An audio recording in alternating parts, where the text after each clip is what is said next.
예, 애터미 회원 여러분 안녕하십니까. 이제 무더운 여름이 다 가고 결실의 계절 가을이 왔습니다. 추역은 어떻게 시작하느냐 하면 원형이청이라는 네 글자로 시작합니다. 원은 봄이면서 또 봄에 씨앗을 뿌리는 것을 말하고, 형은 여름이면서 여름에 작물이 무럭무럭 자라는 것을 의미합니다. 이는 가을에 이제 수확을 한다는 걸 의미합니다. 결실의 계절이죠. 그리고 정은 겨울이 되면 굳게 갈무리해서 내년에 다시 씨앗을 뿌린다, 그런 얘기입니다. 이제 결실의 계절 가을이 왔습니다. 회원 여러분들의 사업도 이 가을을 통해 큰 결실을 이루시기를 바랍니다.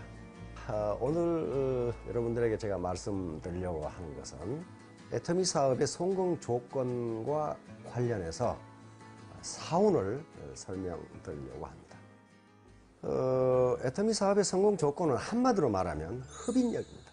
흡인력이란 사람의 마음을 끌어당기는 힘이에요. 사람의 마음을 끌어당기는 힘. 그래서 그것을 세 가지 구호로 나타내면 오게 하라, 머무르게 하라, 다시 오게 하라. 이게 흡인력이에요. 강제로 끌어오는 것이 아니고 오게 하라, 왔으면 금방 가는 게 아니고 머무르게 하라, 그리고 다시 오게 하라.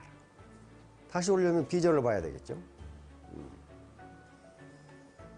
그래서 이런 흡인력을 발휘하려면 반드시 두 가지 조건이 필요합니다. 하나는 그 사람의 인격이고 다른 하나는 능력입니다. 아무리 인격적으로 존경할 만한 사람이라 하더라도 능력이 없으면, 다시 말하면 애터미 사업, 이 비즈니스에서 성공할 수 있는 능력이 없으면 그 사람은 흡인력이 없어요. 또 매력이 없어요. 역시 흡인력은 곧 매력이라 할 수 있습니다. 매력도 역시 도깨비처럼 사람을 끌어당기는 힘을 매력이라고 해요. 그러면 이런 흡인력 또는 매력, 리더로서의 매력 또는 사업자로서의 매력, 파트너로서의 매력, 이걸 기르려면 어떻게 해야 되는가? 구체적으로 어떻게 해야 되는가? 여러 가지 어떤 덕목이 있겠지만은 저는 오늘 여기서 말씀드리려고 하는 게 사운의 실천입니다. 우리 사운의 첫 번째 항목이 뭐죠? 영혼을 소중히 여기며, 이렇게 됐어요. 영어로는 cherish the spirit, 이렇게 지금 번역이 되어 있죠. 영혼을 소중히 여기며. 이 말 자체가 대단히 추상적입니다. 추상적이에요. 우리가 쓰는 모든 말에 추상적인 용어가 있는데요, 그 추상적인 용어는 그 자체로 이해되지가 않고 확인되지가 않습니다. 아무리 말로 나는 당신의 영혼을 소중히 여긴다고 해도 그 사람의 행위가 그렇게 나타나지 않으면 그건 거짓말이에요. 영혼을 소중히 여긴다는 말은 크게 두 가지로 볼 수 있습니다. 하나는 다른 사람들을 내 목표 달성의 수단으로 이용하지 않는다.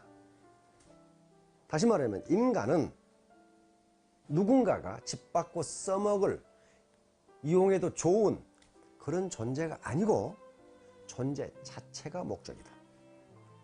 누구를 위해서 존재하는 것이 아니고 그 존재 자체가 목적이다. 왜? 창조주가 그에게 영혼을 줬기 때문에 그래. 그러니까 말로는 나는 파트너들을 위해서, 나는 회사를 위해서 뭐뭘 한다 하면서도 다른 사람들을 내 목표 달성을 위한 수단으로 이용했다면 그 사람 영혼을 소중히 여기지 않는 겁니다. 자, 두 번째는 양심에 따라 행동하는 거예요. 양심에 따라. 양심을 소중히 여기고 양심에 따라 행동하는 거예요. 그런데 일반적으로요, 양심은 언제나 자신에게 있어서 야당입니다. 야당이에요. 언제나 반대 얘기를 하는 게 양심이에요. 내가 원칙에 인류 보편적 가치에 어긋나는 행동을 했을 때 양심은 아주 미세한 소리로 그러면 안 되는데 그렇게 얘기해요. 양심은. 그러니까 양심에 따라 행동한다는 것은 양심의 미세한 소리를 듣는 거예요.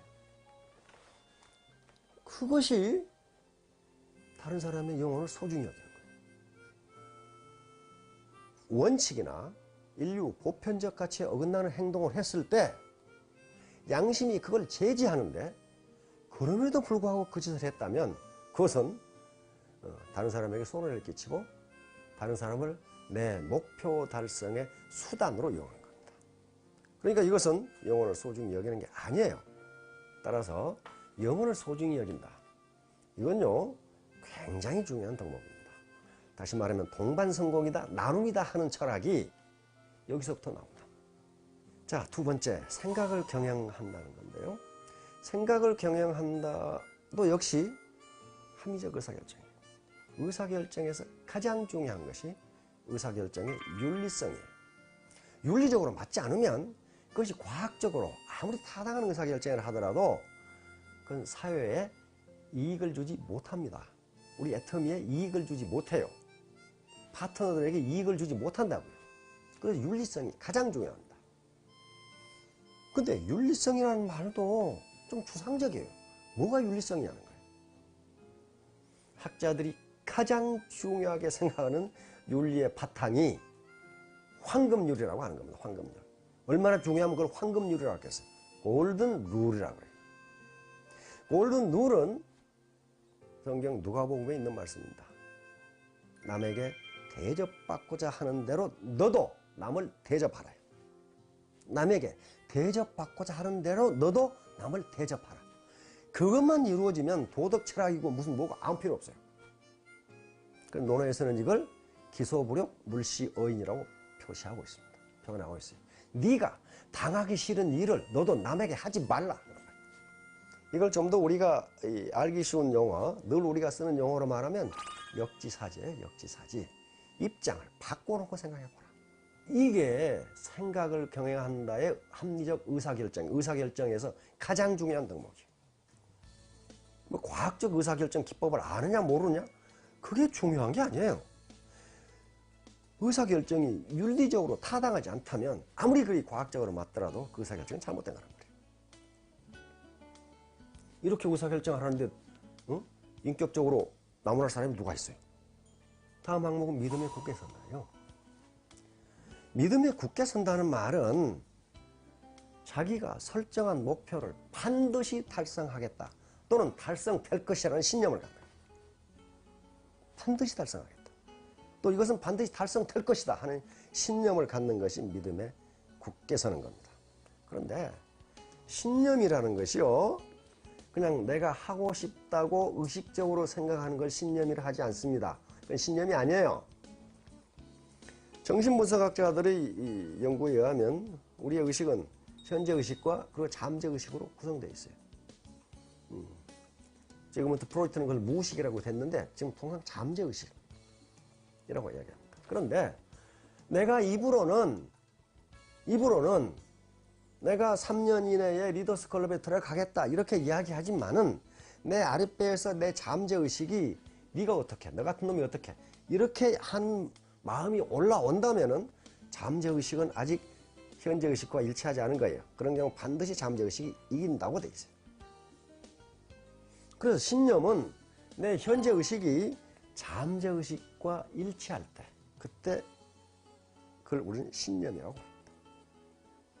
그러면 현재 의식을 잠재 의식과 일치시키려면 신념을 얻으려면 어떻게 해야 되냐? 유일한 방법은 자기 암시입니다. 그럼 어떻게 그걸 자기 암시를 하느냐? 혼자 중얼중얼 하느냐? 그것도 있죠. 그러나 중요한 게 인생 시나리오를 쓰는 거예요. 인생 시나리오를 쓰는 과정이 내가 나에게 자기 암시를 주는 거란 말이에요. 자기 암시를 주는 거예요. 나는 이렇게 살겠다. 난 이렇게 될 것이다. 내 현재 의식과 잠재 의식을 일치시켜버리는 거예요. 그렇게 되면 반드시 성공한다. 마지막으로 겸손이 생긴다는 건데 이건 굉장히 중요합니다. 그래서 결론으로 나와 있어요. 겸손이라는 게, 휴밀리티, 이 겸손이라는 게 굉장히 중요합니다. 겸손은 사전적 의미로는 나를 낮추고 상대방을 존중해 주는 것을 겸손이라 하는데, 이걸 예기라는 경서에서는 그걸 예라고 그랬어요. 그냥 겸손은 예의다. 예의다. 예의 없는 사람, 버리장머리 없는 사람이 아마 성공하는 일은 못 보셨을 거예요. 그거 볼 수가 없어요. 그러니까 특히 우리 동양의 유교문화권에서는요, 거만하고 교만한 사람을 되게 싫어합니다. 따라서 겸손이라는 것도 수상적인 용어이기 때문에 그 사람의 행위로밖에 확인할 수 없어요. 학자들은 말합니다. 우리가 알고 있는 모든 것은 다른 사람에게 배운 것이다. 자기가 자기 지식 개발한 사람 없어요. 책에서 본다 하더라도, 뉴스에서 본다 하더라도 다른 사람한테 배운 거예요. 그런데 다른 사람 말을 들어주지 않으면 어떻다는 거예요? 그 사람 지식은 더 이상 성장하지 않는다는 거라며. 지금까지 우리가 가지고 있었던 지식은 옛날 얘기가 돼버려요. 옛날 얘기가. 그런데 이렇게 쏟아져 나오는 지식을 어떻게 자기가 다 습득하느냐 하는 문제예요. 다른 사람, 즉 스폰서가 됐건 파트너가 됐건 또는 이 강사가 됐건 간에 다른 사람이 무언가 자료를 보고 한 얘기를 내가 받아들이면 내가 그 자료를 읽는 시간을 단축시킬 수 있는 거예요. 그러니까 그 사람 능력은 점점 늘어나지. 또 겸손하지 않는 사람은 인격적으로 문제가 있어요. 인격적으로 문제가 있고, 그 다음에 새로운 지식을 받아들이지 않기 때문에 능력에도 문제가 있어요. 능력에도. 그러니까 인격에 문제가 있고 능력에 문제가 있으면 당연히 흡인력이 없죠. 매력이 없는 사람이요. 현자들이 가장 중요하게 하는 행위는 다른 사람의 말을 들어주고, 다른 사람의 말을 무시하지 않고 들어주고 의사결정에 반영하는 거란 말입니다. 자, 오늘 애터미 사업의 성공 조건을 사운을 중심으로 설명을 했는데요. 센터나 라인 미팅을 할 때 도대체 나는 이 사운을 어떻게 실천하고 있는지 그런 걸 한번 논의를 해보시고, 또 원데이 이 세미나나 석세스 아카데미에서 이 사운을 외칠 때 이런 의미를 한번 생각해 보시면서 외치시면은 회원 여러분 모두 인격과 능력 면에서 크게 발전하셔서 자신이 이 목표로 하는 기한 내에 모두 자기 목표를 달성하리라고 믿습니다. 경청해 주셔서 감사합니다.